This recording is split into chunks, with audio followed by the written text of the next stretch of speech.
Salut tout le monde, j'espère que vous allez bien.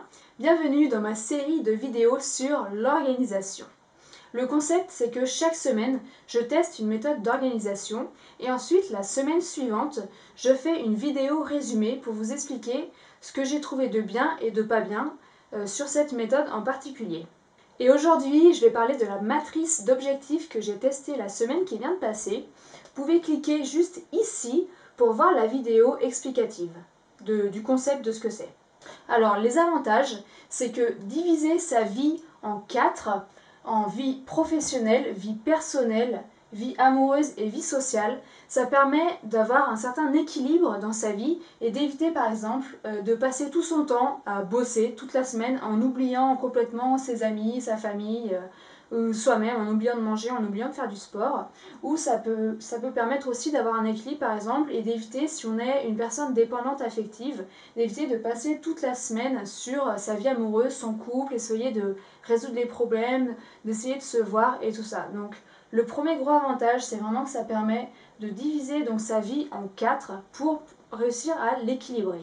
Le deuxième avantage, c'est que le fait d'avoir un seul gros objectif par vie, ça permet vraiment d'être focus comme un laser sur un objectif. Donc évidemment, il s'agit de bien définir l'objectif. Il faut que ce soit un objectif qui corresponde à ce que vous voulez vraiment faire et atteindre dans votre vie. Et ça permet d'éviter de trop s'éparpiller. Ensuite, au niveau des inconvénients, le problème en fait, c'est que avoir un seul grand objectif par vie, c'est trop large et c'est pas assez précis. Moi par exemple, j'avais mis comme objectif professionnel la semaine dernière de développer mes 2 chaînes YouTube. Mais développer mes 2 chaînes YouTube, c'est pas assez précis. Comme par exemple favoriser l'écoute dans ma vie amoureuse, c'est pas assez précis. C'est écouter, mais comment écouter? Est-ce qu'à un moment donné, je mets en place une méthode particulière et est-ce que je prévois de téléphoner à un moment donné? Comment je fais en fait?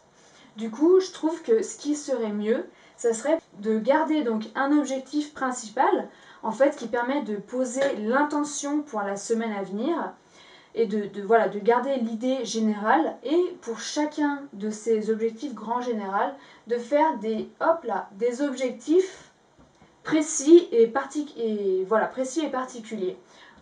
Hop là.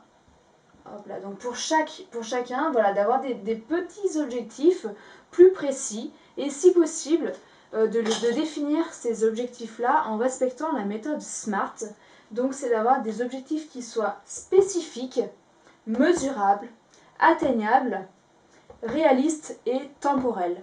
Donc peut-être que je ferai une autre vidéo pour parler plus précisément de la méthode SMART. Mais voilà, en gros c'est une méthode pour avoir des objectifs qui soient plus facilement réalisables et atteignables.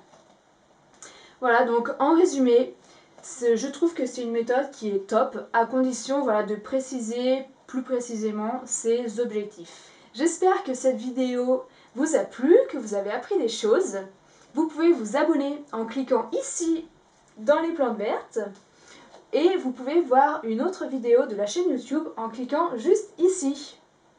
Et je vous souhaite une excellente soirée, journée, matinée, selon quand vous regardez la vidéo, et une excellente semaine. Et aussi, juste pour petite précision, je teste au fur et à mesure mes lumières, un peu du matos pour essayer d'améliorer la qualité. Mais c'est vrai que c'est compliqué en fait avec le revêtement brillant de mon tableau, de réussir à ne pas avoir trop de brillance et en même temps d'être éclairé par les lumières. Donc je m'améliorerai au fur et à mesure. Et si vous avez des conseils, si vous y connaissez, je suis preneuse, évidemment. Voilà, merci beaucoup et comme d'habitude, n'hésitez pas à commenter dans la barre en dessous, dans les commentaires. Est-ce que cette méthode vous a inspiré? Est-ce que vous allez l'utiliser? Tout ça, quoi. N'hésitez pas à vous exprimer, les commentaires sont là pour ça. Je les lirai tous avec bonheur et y répondrai.